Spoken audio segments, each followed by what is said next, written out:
یہ حضور صلی اللہ علیہ وآلہ وسلم کے دور کی بات ہے۔ مسلمان مکہ سے مدینہ ہجرت کر چکے تھے۔ ان دنوں مدینہ میں ایک یہودی عورت نے ایک بچے کو جنم دیا جو پیدائشی کانا تھا۔ جب وہ کچھ بڑا ہوا تو مسلمانوں کے بچوں کے ساتھ کھیلا کرتا تھا۔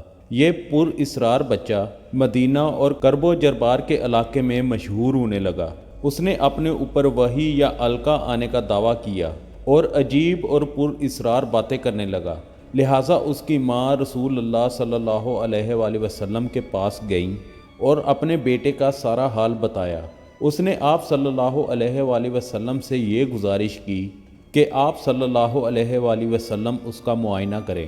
ایک دن حضرت محمد صلی اللہ علیہ وآلہ وسلم اپنے اصحاب کے ساتھ اس بچے کے گھر اس کی کیفیت جاننے کے لیے روانہ ہوئے۔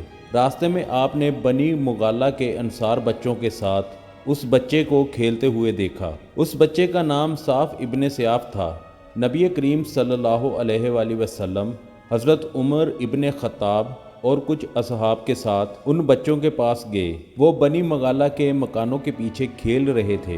ابن سیاد ان دنوں بلوغت کے قریب تھا لیکن جوان نہ ہوا تھا۔ نبی کریم صلی اللہ علیہ وآلہ وسلم اس کے قریب گئے لیکن اسے پتہ نہ چلا۔ آپ نے اس کی کمر پر ایک ضرب ماری اور ابن سیاد سے فرمایا، کیا تو گواہی دیتا ہے کہ میں اللہ کا رسول ہوں؟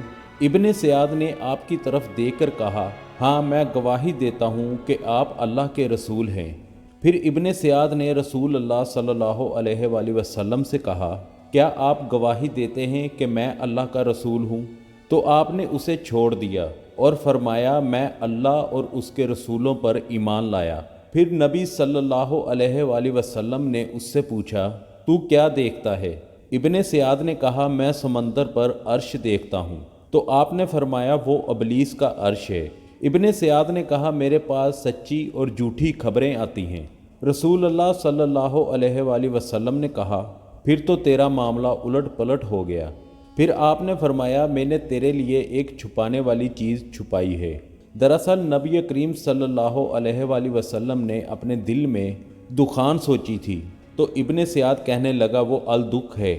جس پر آپ نے کہا، ذلیل ہو جا، تیری قدرت بڑھ نہیں سکتی۔ تو حضرت عمر رضی اللہ تعالیٰ عنہ نے کہا، اگر آپ مجھے اجازت دیں تو میں اس کی گردن اڑا دوں۔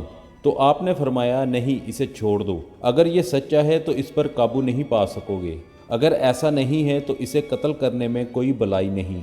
ابن سیاد کی پر اسرار شخصیت اور اس کی ساحرانہ باتوں کے متعلق ایک مشہور روایت ہے کہ ایک مرتبہ نبی کریم صلی اللہ علیہ وآلہ وسلم اور حضرت ابی ابن کعب ایک کھجور کے باغ میں گئے جہاں ابن سیاد موجود تھا۔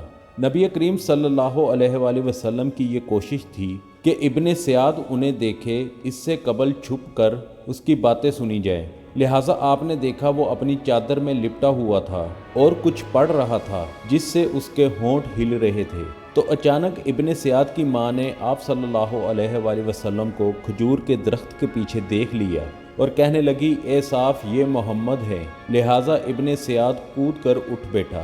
نبی کریم صلی اللہ علیہ وآلہ وسلم نے فرمایا، اگر وہ اسے چھوڑ دیتی تو آج اس کا معاملہ مجھ پر واضح ہو جاتا۔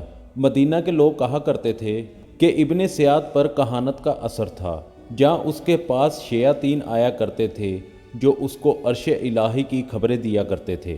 دراصل نبی کریم صلی اللہ علیہ وآلہ وسلم نے ابن سیاد کے معاملے میں سکوت اختیار کیا تھا کیونکہ آپ کی طرف یہ وحی نہیں کی گئی تھی کہ ابن سیاد کی کیا حقیقت ہے، جبکہ کچھ صحابہ کا یہ خیال تھا کہ ابن سیاد ہی دجال ہے۔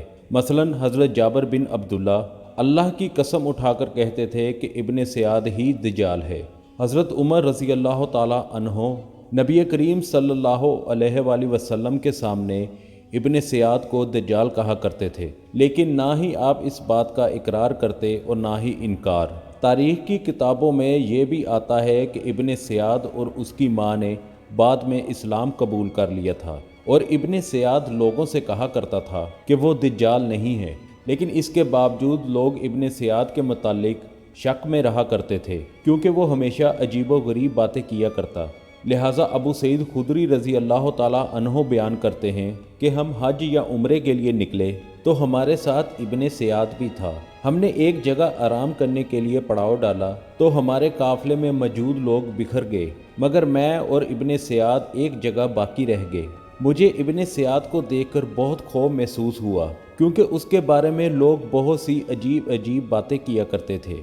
حضرت ابو سعید کہتے ہیں کہ اس نے اپنا سامان میرے سامان کے ساتھ لا کر رکھ دیا۔ میں نے کہا گرمی بہت سخت ہے، بہتر ہوتا کہ تم اپنا سامان اس درخت کے نیچے رکھ دیتے۔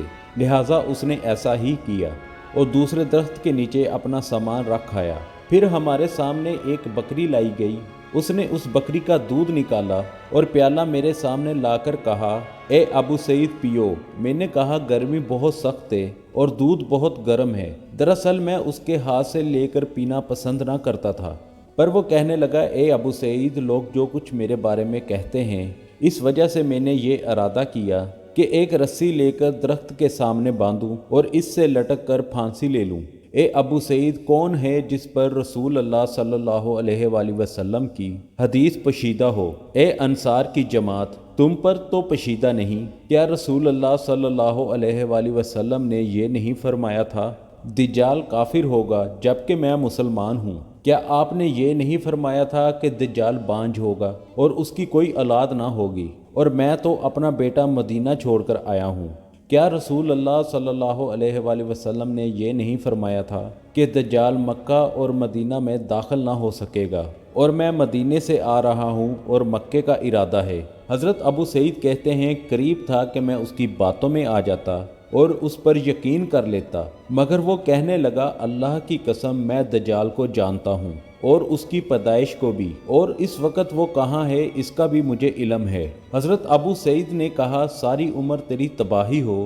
مخرفی نے لکھا ہے کہ ابن سیاد یزید ابن معاویہ کے دور تک مدینہ میں تھا، اور جب واقعہ ہررا ہوا وہ اس دن غائب ہو گیا اور پھر کبھی کسی کو نظر نہ آیا۔ علماء کا بھی ابن سیاد کے متعلق مختلف رائے ہیں۔ علماء کی ایک جماعت کے نزدیک ابن سیاد مسلمان تھا اور مدینے میں ہی مرا تھا۔